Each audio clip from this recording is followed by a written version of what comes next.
Ever since being kids, we were always told that hard work and fun were non-compatible. If you were having fun, you couldn't be working hard enough. And you better work hard if you do not want the wolf to eat you or to be starving and freezing during the winter. Work is hard and benefits are seen only after a long time of huge efforts.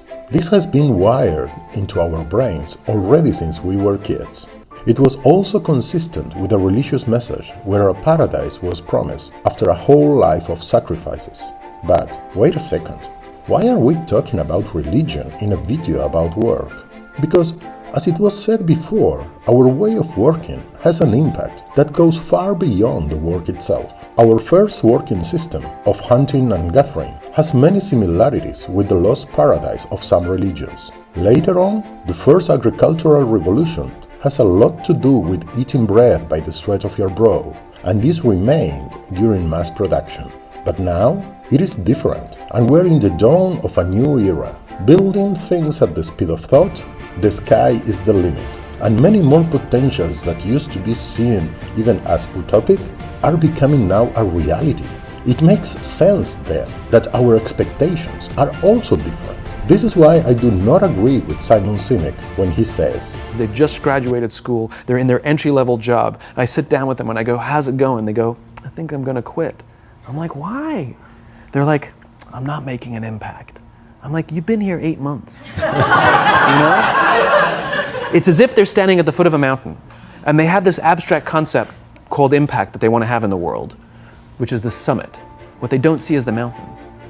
Simon has brilliant ideas. He's a great presenter, and I agree with him in almost everything he says. But not this. Having an impact is not an abstract concept. It is about viewing a connection between what you do and some meaningful results. That's it. That's the whole point of working or even doing anything. Imagine you wake up one morning, very tired, but still you make it to your office just to discover that there is a power cut, no computer, no light, and there is nothing meaningful you can do. Wouldn't you feel it as a waste of time? Why to do any effort if it doesn't make a difference? We all need to see progress when doing something. In psychology, this is called positive reinforcement. If you walk towards a tree, you need to see it closer and closer to confirm progress and continue. Otherwise, are you really walking? Millennials are a generation born in an unprecedented situation, where many things happen without delays. It does not mean that success needs to be easy. It simply means that you need to experience real progress in order to keep on trying and not give up. Having an impact is not just about being on the top of the mountain. It is about making the mountain visible, climb it, and see the progress. Just think about it for a second. This is why video games are so addictive. You see progress, and try after try, you get better and better, pushing your own limits. By the way, comparing to yourself instead of others is also an important principle for continuous improvement. But let's keep the focus on motivation and visible progress for now.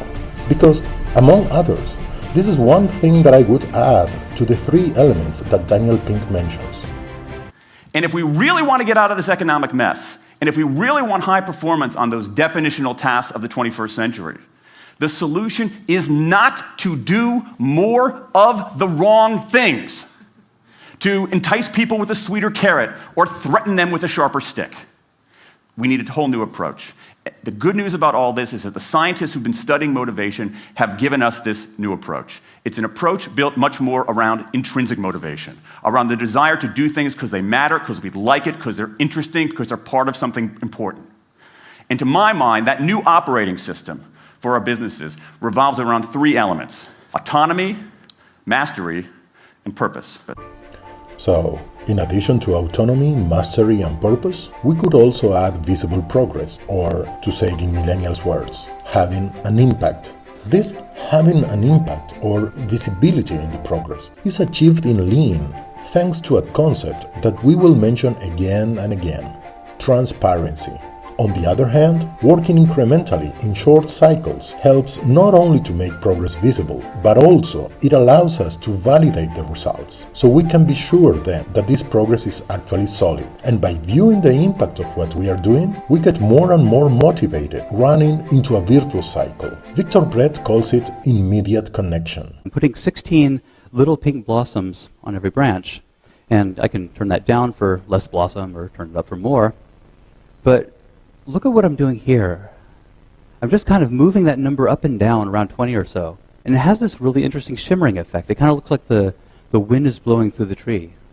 And the first time I saw this, I immediately started thinking about how I could use this effect for an animation. How would I ever have discovered that if I had to compile and run between every change?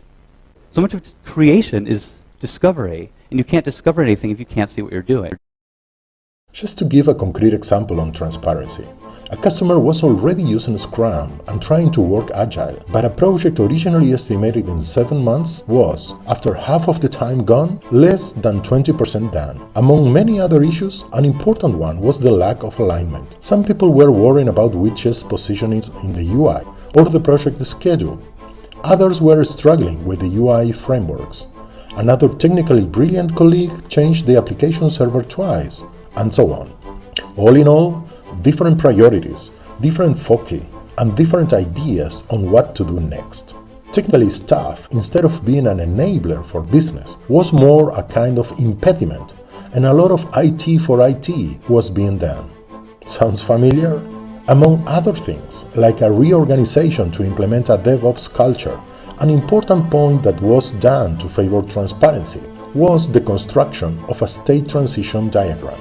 This diagram was showing all the user interface dialogues of the standard use case, as well as all backend services being called. Each element was even done or not done, no intermediate progress, something we could talk about in another moment. But the point is that as soon as this diagram was hanging on a wall in the project room, a person that previously asked about dedicating some weeks to see the possible benefits of another user interface framework just saw this diagram and said, maybe this is not a good moment to investigate that. People started to have a better understanding of the whole project scope, where we were and what was still missing. This favored a better balance between time and details to be included. Among many other improvements, and to make a long story short, the result was that after 4.5 months, the remaining 80% of the work was done and all successive releases were on time and budget. The CEO of the company was happy not only with the results, but also when viewing this diagram, he said, "Even I can understand it." That's exactly the idea of transparency and visual communication. It should give a clear first impression at a glance. It should be understandable by almost anyone, and drill-down possibilities should allow further clarification on details, but above all, and this is very important, it should have a direct connection with the reality to represent it trustworthily.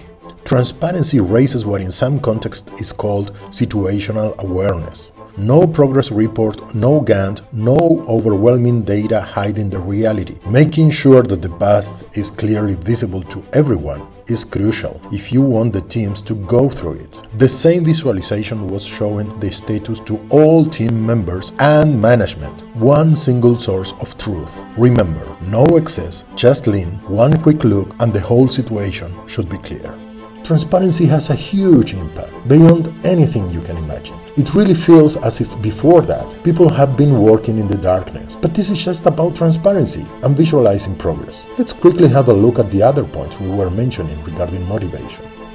Autonomy, as it was explained in a previous video, is achieved by the construction of self-regulated systems. Self-organized and autonomous teams should be a goal for any organization that aims to have a place in the future. If you want to learn more about autonomy and motivation, do not miss the classic from Frederick Herzberg. Mastery is a goal for any person and any organization that wants to survive. You also need purpose, because this is the north that helps to align all efforts and initiatives.